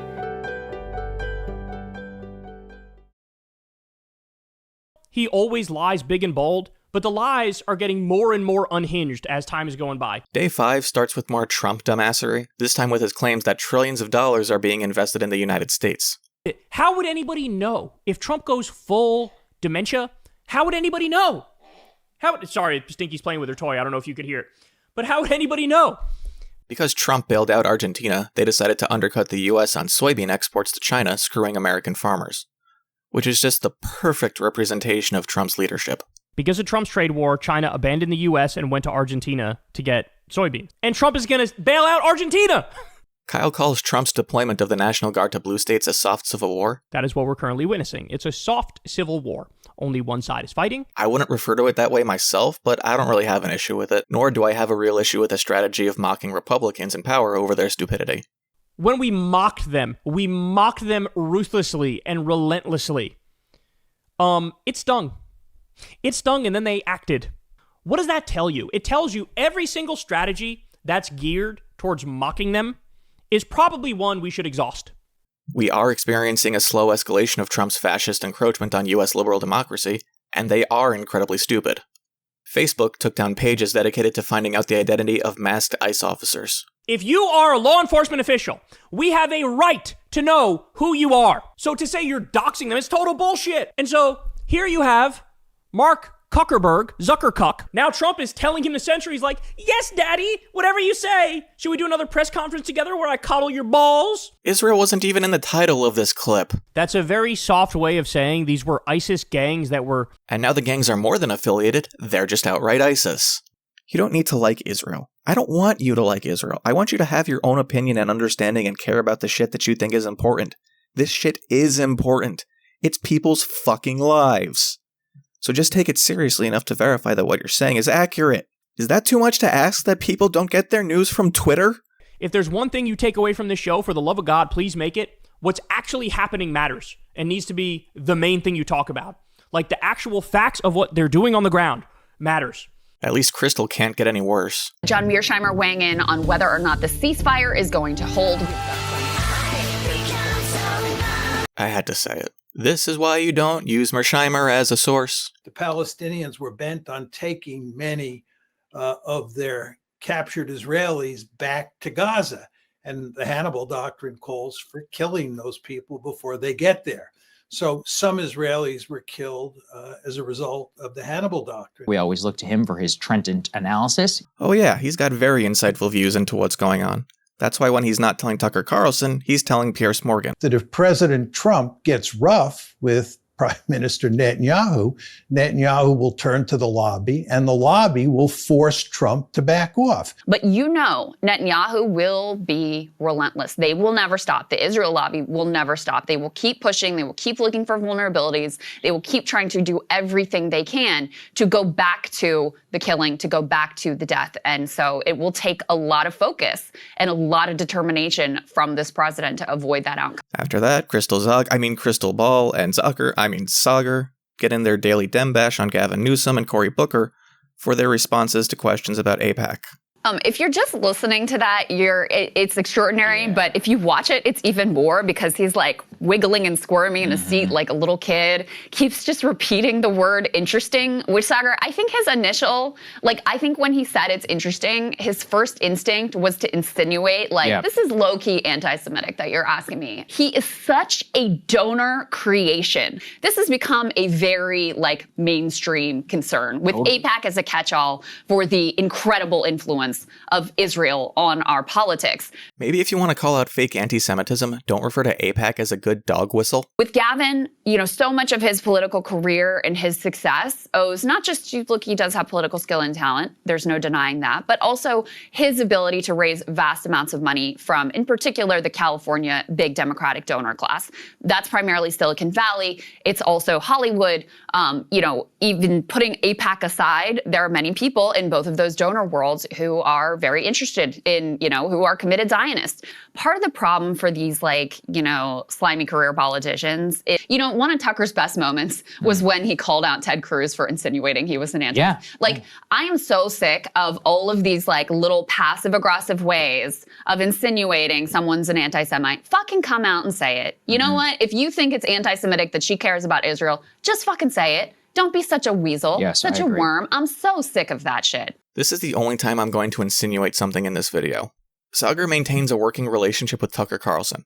If you want to tell the truth, you cannot be attached to any organization which depends on insider access and on insider money. You have to separate yourself from that entity. Yes, that has been the experience of my life. Crystal had Dave Smith on as a guest host.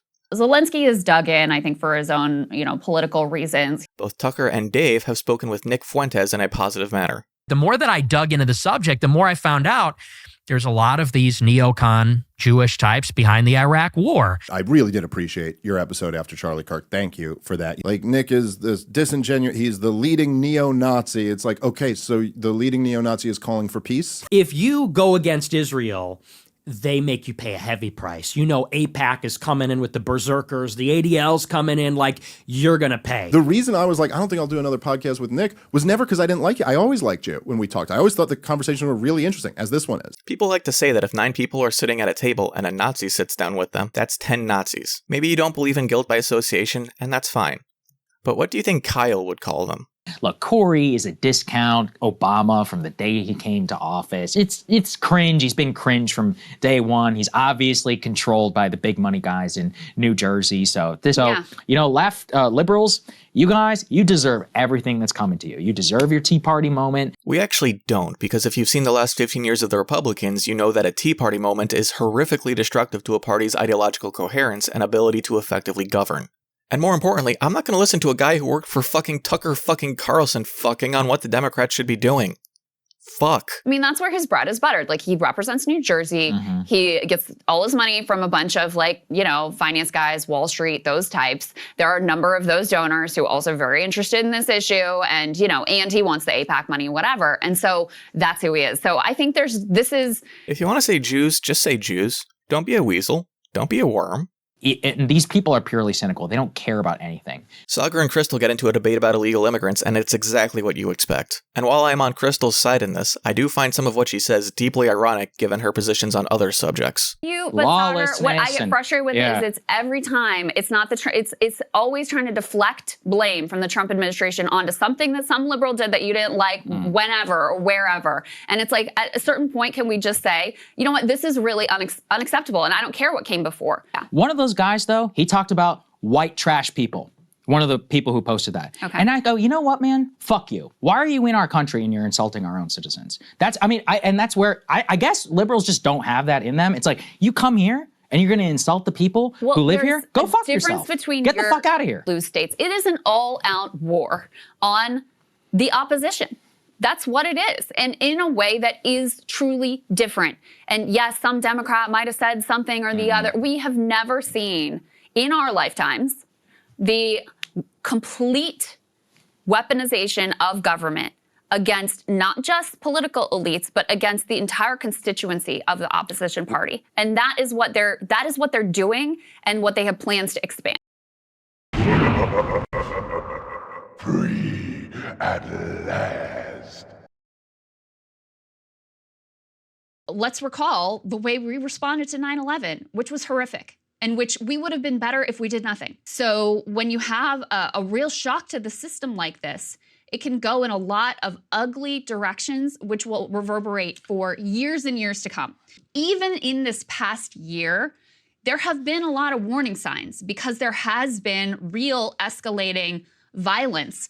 August of 25th, 2023, almost a month ago, he says, quote, "We are preparing for all-out war," the deputy head of the political bureau of Hamas. They were doing, so it's not like they weren't. They were doing war games. Yeah, exactly. They were practicing, and this was known. The IDF and Mossad and Netanyahu, they all thought this was just a feint, that this was just bluster.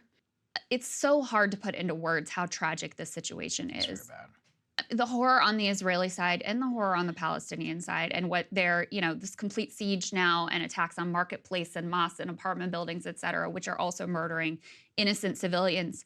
And what's so difficult about it is it's just so hard to see a way out. No, I was going to say, I don't think that it is possible to see any political ceasefire settlement on this until a colossal loss of life is going to happen. At this point, you're locked in. And then all it takes is one actual attack, that one bomb that goes wrong, a couple hundred civilians are killed, and now that's your justification for fighting, and everything just keeps upping the ante over and over and over and over again. So without the direct intervention of the Arab states, the Egyptians, and the United States, this is almost certain to just go and drag on now for a long time, basically as it has been. It's just and recurring cycles of violence.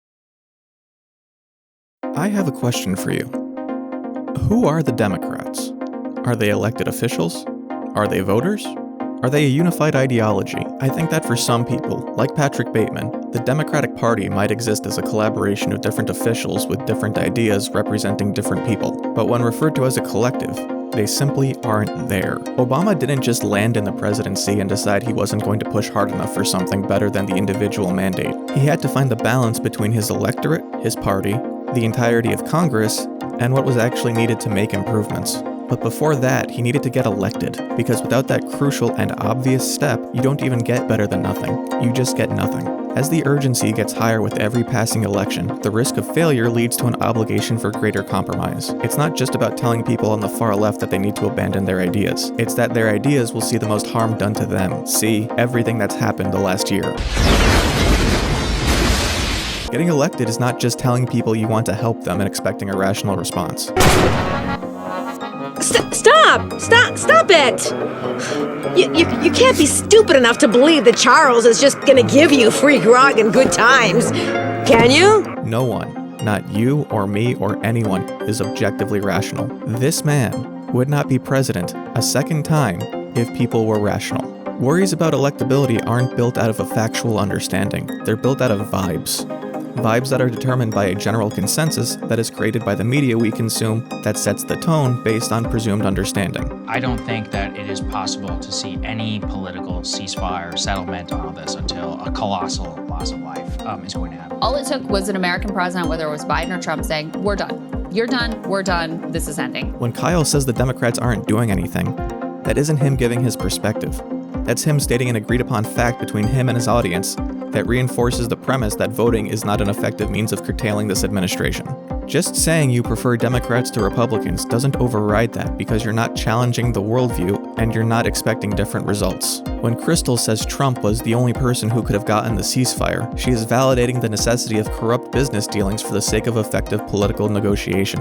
Just saying that the Trump administration is a bunch of idiots doesn't override that. It says that the Trump administration are a bunch of idiots, but they can get stuff done. And so the Democrats must be even stupider than that. And none of that is based on what's actually happening. The Democrats are in the minority, meaning they don't have the power necessary to curtail this administration the way Kyle seems to want. We want the numbers, Mason. That's all we've ever wanted. And Trump only seems effective because he's stepping in at the last minute to oversee what other people had been working on for over a year at that point. If I were impolite, I would ask if they lack object permanence. Instead, I'm going to talk about something that they'll probably find even more condescending. There's probably a political theorist or philosopher who came up with this already, but I couldn't find anything that approximated it. So if you happen to know, feel free to put it in a comment. It's an idea that I call train theory, not to be confused with the trolley problem. Train theory is the idea that a system's complexity can be underestimated relative to the simplicity of its task and the means by which we engage with it. So a train is the simplest mode of transportation to understand. It goes back and forth on a track. You as a passenger on the train only have a few points of interaction with it: buying a ticket, getting on, punching the ticket, getting off.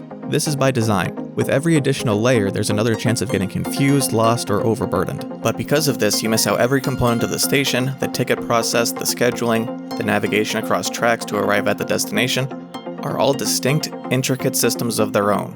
It's all just a scenic view out of the window or a playlist to pass the time.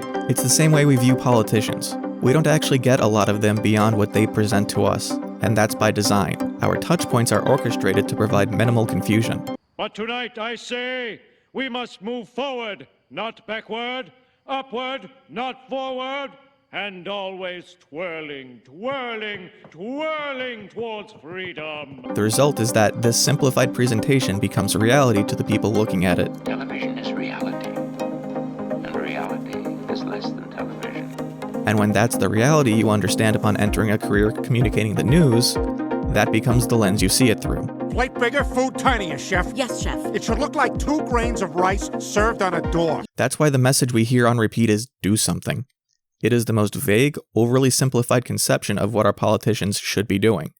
We don't know what it is, we don't know how it'll be accomplished, but it must be there because it's their job to understand the system for us. And much like the way some people will tell you both parties are the same, some people will tell you, actually, it's easy. It's not. If you can look at the class of wealthy, out-of-touch oligarchs buying influence and go, wow, that guy's an idiot. You can look at politicians and equally go, wow, this guy's got bad ideas. Because that's what it comes down to. Politicians will put in their performance to persuade their constituents, but there is still a person behind it with beliefs and convictions and principles and bias. They aren't blank slates. Joe Manchin doesn't just believe what coal barons tell him. He does have thoughts of his own, and his job is to balance his own ideas against what his constituents want. The NRA donates a ton of money to politicians because they like guns, which is why they're elected by constituents who like guns. The NRA doesn't approach a politician after they've already been elected and sweep them into their portfolio with bribes. Similarly, AIPAC doesn't need to bribe people to like Israel. If your constituents already like Israel, to represent them, you are going to be someone who either already likes Israel or will vote to support Israel because of that constituency. Talking about AIPAC like it's this powerful, shadowy cabal that owns Congress simultaneously plays into the conspiracy theory of Jews running the government and AIPAC's own desire to seem like a powerful lobby. That's why they put money into Jamal Bowman and Cori Bush's opponents after it was already clear that they were going to get blown out of the water. When you criticize AIPAC this way, you're giving them exactly what they paid for. But it's easy to talk about politicians like they're bought and paid for because we see the way corruption has influenced politicians in the past, and it's easier to call representatives bad for taking money than it is to call the actual people they represent bad for what they believe. And that's what it all comes down to. The Democrats are doing what their constituents want. The loudest voice in a protest is nothing compared to the silent but consistent voter. We only understand what we see, and what most of us, especially people watching a video like this, see is a social media feed of outrage. What Kyle is delivering is literally his social media feed of outrage. The reason why that stuff is out there is because it's happening and people are interested in it and they want it to stop. People don't like seeing babies getting blown up in their face on a daily basis. That's why it's out there. Some of it is justifiable, but even if it paints an accurate picture of what Trump is doing, it won't give you an accurate picture of what people actually want. The type of person who would operate the way you want is inherently incapable of effective governance, specifically because of their willingness to bypass long-standing precedent built on centuries of trial and error with how states have been run. That's a contradiction.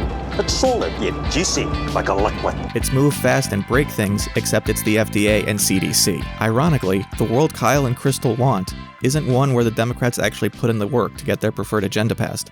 It's one where they don't. I will not be made the enemy here. You know why we can't do that. Because it'd be great! This is not about you! It's why Kyle can produce an entire show out of his Twitter feed, and Crystal can host a show about finding common ground with conservative thinking, where the point of agreement more often than not lands on applying this flowchart. Kyle is edgy the same way a prop knife is edgy. It seems dangerous until you look closer and realize it isn't actually cutting. Cathartic, but still a performance, which is ultimately undercut by the veracity of the rest of his coverage.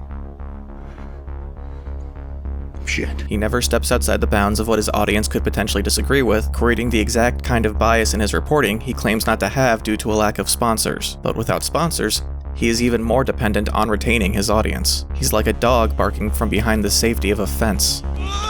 What are you doing? I'm being triumphantly brave! It's not triumphant or brave. You're not risking anything. And I think Crystal just hates Democrats more than Republicans. She puts as much time and effort, if not more, into deriding Gavin Newsom, who has put in the work to fight back against this administration's redistricting schemes and ICE raids, as she does the ICE raids themselves. Part of the problem for these, slimy career politicians is Talking about the Israel-Hamas ceasefire was as much a vehicle to breathe a sigh of relief for the people in Gaza as it was a chance to gloat that Biden was less effective than Trump. I don't think Joe Biden could have done it. I don't think Kamala Harris could have done it. I don't love... Well, they could have. Well, they could have done a lot of things. It was not hard to achieve. And again, she does not step outside the bounds of her audience's expectations of her reporting. You're not risking anything. I want a world where the government takes care of people instead of hurting them, but to get there requires getting past the people who want the opposite. It's not about giving people what they want. It's about giving people emotional satisfaction. It's about self-expression that doesn't negatively impact social progress. Are people really that invested in Graham Plattner, or do they just care more about holding on to the promise of overthrowing the system than they do the kind of decision-making that results in someone getting a Nazi tattoo on their chest? Graham Plattner's tattoo has made me more ride or die for him than ever. If anything, it kind of made him stronger. This doesn't have to end in the country splitting apart in bullets and bloodshed as much as certain people might want it to. All it takes is an understanding that rebelling against the system and operating within it aren't mutually exclusive. And that brings me back to my initial question. Who are the Democrats? The Democrats are what we bring them. When the main through line of popular criticism is that they aren't strong, while their actual strength is born out of holding majorities in Congress, they will never actually be able to improve on that criticism. It is self-validating. You believe it, you don't provide the means to solve it, and the result is that your belief is proven. It might seem backwards, but for better or worse, political parties are like Tinkerbell. You need to clap your hands and believe if you want it to live.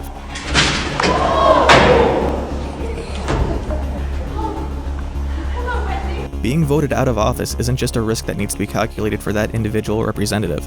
It's a risk that needs to be calculated for the maintenance of the overall party. Because with each lost member, the ones remaining gain more influence, but lose the ability to actually wield it towards a niche constituency's ends. It actually requires more people in Congress such that the party can shed the most conservative votes first, if it means they'll pick up the more progressive votes after. When they can take risk and act more on their beliefs without worry that their constituents will abandon them, you can get more of what you want. Joe Manchin wielded the power of being the last vote the Democrats needed in order to get their agenda passed. That power wasn't given to him by the donor class. It was given by the electorate that only sent 50 senators willing to caucus with the Democrats to the Senate. With every additional Democrat elected that is less conservative than him, the less influence someone like Manchin can wield because the party stands to gain more from pulling away from him. It's why so many were in love with Zoran Mamdani and then immediately began turning on him once he began moderating after the primary. It is a politics of vibes. Memes, the DNA of the soul. The process only seems that simple because messaging is the main touchpoint you have for how the political process works. The most important thing is what the politician is saying, because you miss all of the highly scrutinized engineering that went into hiding the rest of it in plain sight. The powerful members of the Congressional Black Caucus, including Representatives Jim Clyburn, Hakeem Jeffries, Gregory Meeks, and Maxine Waters, have all backed Eliot Engel. Isn't it funny how black voters should be central and determinative as long as they are acting in concert with the whims and desires of the establishment? The Democrats are the party of civil rights because hundreds of thousands of people, motivated to vote, brought civil rights to the Democrats. Democrats didn't present civil rights like a worm on a hook waiting for a bite. Those are hooks. Mr. Krabs says they're really dangerous. How could they be dangerous? They're covered with free cheese. It is a function of the system that if they had tried to pass civil rights without the groundswell of support, that it would have been defeated. It's why FDR, with all his majorities, still interned Japanese American citizens and only gave the benefits of the New Deal to white people. It's why Nixon was simultaneously able to found the EPA and sow the seeds for the war on drugs. People wanted clean water, and they hated the hippies. That is what people gave him, so that is what they worked on. You can still cast moral judgment on them for it, but to do so is to cast judgment on the electorate as well. And to be clear, I do cast judgment. I cast fists! Part of the problem we are now dealing with in trying to stop Trump is the unwillingness of some people to look at the party as it could be with their participation, instead of what it will be without them. That you are signing on to the way things are now instead of what you want them to become. Voting for Harris wasn't voting for genocide. Even within that framework, it wouldn't prove that genocide didn't matter, it would prove that genocide isn't necessary to shore up votes. But staying out of it gave the pro-genocide vote more influence, and that was where the politicians went in order to retain power that would have avoided where we are now. But I'm just repeating what I've already said at this point. It's important that people actually understand the complexity of our system of government beneath the simplicity of Trump. Otherwise, we wind up in situations where people will demand simple solutions and get angry when they are ignored. If we want to make things better, we don't need a national divorce. We need a second Reconstruction. Also, for the love of God, stop using Twitter as a source. Please? Yeah, not great, man. Not great. The only part I liked was him going after Trump, but the rest of it struck me as him being correct that he seems very out of touch.